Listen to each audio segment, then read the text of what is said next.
America, Iran మధ్య జరుగుతున్నటువంటి ఈ సంఘర్షణలో గెలుపు ఎవరిదని మీరు అనుకుంటున్నారు? యూఎస్ఏ గెలిచింది, ఇరాన్ గెలిచింది. ఈ రెండిట్లో ఒకటి కామెంట్ చేయండి. ప్రపంచవ్యాప్తంగా చమురు రవాణాకి అత్యంత కీలకమైనటువంటి హార్మోజ్ జలసంధి ప్రస్తుతం ఇరాన్ చేతిలో ఒక శక్తివంతమైనటువంటి అస్త్రంగా మారిపోయింది పూర్తిగా కూడా.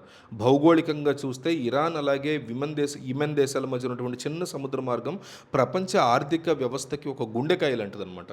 ప్రతిరోజు వందల సంఖ్యలో భారీ చమురు నౌకలు ఇక్కడి నుంచే ప్రయాణాలు చేస్తూ ఉంటాయి. అంతర్జాతీయ నిబంధనల ప్రకారం ఏ దేశమైనా తమ జలాల గుండా ఇతర జీతాల నౌకలు వెళ్ళడానికి దారి ఇవ్వాల్సినటువంటి అవకాశం ఉంది. మస్ట్ అండ్ షుడ్గా చేయాలి. ఇది ఒక రైతు తన పొలం వెనుక ఉన్నటువంటి ఇతర పొలాల వారికి దారి ఇప్పనటువంటి పరిస్థితి లాంటిదన్నమాట. కానీ ఇరాన్ మాత్రం ఈ నిబంధనల్ని పక్కన పెట్టి తన ఆధిపత్యాన్ని ప్రదర్శించేటువంటి ప్రయత్నం చేస్తుంది. ఈ టైంలో ముఖ్యంగా అమెరికా వంటి అగ్రరాజ్యం ఎన్ని హెచ్చరికలు చేసినా కూడా ఇరాన్ తన పట్టుని ఏమాత్రం కూడా ఎక్కడ కూడా సడలించే పరిస్థితి లేదు. దాదాపు 24 రోజుల పాటు ఈ మార్గాన్ని స్తంభింప చేయడం ద్వారా ఇరాన్ తన బలాన్ని ప్రపంచానికి ఒక్కసారిగా చాటి చెప్పుకుంది. ఆ సమయంలో సాధారణంగా వెళ్ళాల్సినటువంటి నౌకల యొక్క సంఖ్య భారీగా తగ్గిపోయి ప్రపంచ దేశాలని ఉక్కిరిబిక్కిరి చేసిన పరిస్థితి ఉంది. ఇరాన్ అనుసరించేటువంటి యుద్ధతంత్రం చాలా విభిన్నంగా డిఫరెంట్గా ఉంది. అమెరికా వద్ద అత్యాధునిక యుద్ధ విమానాలు, భారీ నౌకలు ఇవన్నీ ఉన్నప్పటికీ ఇరాన్ వాటిని ఎదుర్కోవడానికి చాలా తక్కువ ఖర్చుతో కూడినటువంటి మార్గాన్ని చాలా క్లియర్ కట్గా ఎంచుకుంది. సముద్ర గర్భంలో మైళ్ళని అమర్చడం, చిన్న చిన్న డ్రోన్లని వాడడం ద్వారా భారీ నష్టాన్ని కలగజేసేటువంటి పరిస్థితి చేయొచ్చు అని ఇరాన్ ఇంకోసారి నిరూపించింది.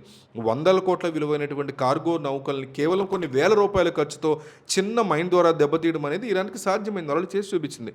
దీనివల్ల అమెరికా పంపినటువంటి పెద్ద పెద్ద యుద్ధ నౌకలు కూడా కార్గో నౌకలకి ఏమాత్రం రక్షణ ఇవ్వలేకపోయాయి.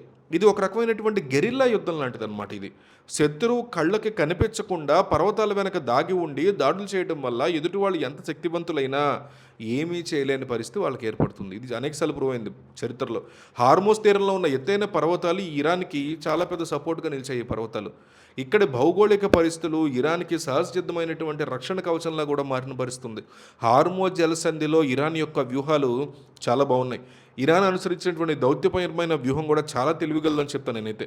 ఇరాన్ అన్ని దేశాల నౌకల్ని అడ్డుకోకుండా కేవలం అమెరికా దానికి మద్దతిస్తున్నటువంటి దేశాల నౌకల్ని మాత్రమే టార్గెట్ చేసుకుని అడ్డుకోవడం వల్ల ఇది కలిసి వచ్చింది మిగతా వాళ్ళకి. భారత్, చైనా, పాకిస్తాన్ ఇలాంటి నౌకలను కూడా యథావిధిగా అనుమతించడం వల్ల ప్రపంచ దేశాలు కూడా వాళ్ళ పట్ల వ్యతిరేకత పెంచుకోకుండా చాలా జాగ్రత్త పడ్డారు. దీనివల్ల అమెరికా ఎంత ప్రయత్నాలు చేసినా వివిధ దేశాల నుంచి ఎక్కడ సపోర్ట్ రాలా. సో అమెరికా మిత్ర దేశాలైన జపాను, ఆస్ట్రేలియా వంటివి కూడా ఈ వివాదంలో నేరుగా తలదూర్చడానికి వెనకాడాయి. ఇది అమెరికా దౌత్యపరమైనటువంటి అట్టర్ ఫ్లాప్గా వైఫల్యంగా కనిపించింది ప్రపంచానికి. ఇరాన్ తన మీద ఉన్నటువంటి ఆర్థిక ఆంక్షలను కూడా ఎత్తివేసేలా అమెరికాని బ్లాక్మెయిల్ చేయడానికి ఈ జలసంధిని ఒక చాలా తెలివిగల మాస్టర్ ప్లాన్గా వాడుకుంది. ఆంక్షలు తొలగిస్తేనే నౌకల ప్రయాణాన్ని సాఫీగా సాగనిస్తాము అని పరోక్షంగా కూడా హెచ్చరిస్తోంది. అంతేకాకుండా భవిష్యత్తులో ఇక్కడి నుంచి వెళ్ళేటువంటి ప్రతి నౌక మీద టోల్ ట్యాక్స్ వసూలు చేసేటువంటి ఆలోచనలో కూడా ఇరాన్ ఉన్నట్టు మనకు అర్థమవుతుంది. ప్రస్తుతం హార్మోజ్ జలసంధి మీద ఇరాన్కు ఉన్నటువంటి పట్టు తిరుగులేందుగా తయారైందని చెప్పుకోవచ్చు. అమెరికా వంటి దేశాలు ఇచ్చినటువంటి క్షేత్రస్థాయిలో పరిస్థితి చాలా అనుకూలంగా ఉందని చెప్పుకోవాలి. అమెరికా తన శక్తిని ప్రదర్శించి ఈ మార్గాన్ని విముక్తం చేయాలనుకున్నా అది ఏమాత్రం కూడా సులభం కాదు అని తేలిపోయిందనమాట. యుద్ధం ప్రకటించి భారీ నష్టాన్ని జరగడం కంటే చర్చల ద్వారా సమస్యలను పరిష్కరించుకోవడమే బెస్ట్ ఆప్షను అని అమెరికా కూడా భావిస్తోంది. సో ఇరాన్ తన భౌగోళిక అనుకూలతని, తక్కువ ఖర్చుతో కూడినటువంటి రక్షణ వ్యవస్థని వాడుకుని అగ్రరాజ్యాన్ని కూడా నిస్సహాయ స్థితిలోకి నెట్టేయగలిగింది. ఒక దేశం తన దగ్గర ఉన్నటువంటి చిన్న చిన్న వనరుల్ని సరైనటువంటి వ్యూహంతో వాడుకుంటే ఎంతటి బలవంతుడైనా గడగడలాడించవచ్చు అనేటువంటిది మాత్రం ఈ పరిణామం క్లియర్ కట్గా ప్రూవ్ చేస్తోంది.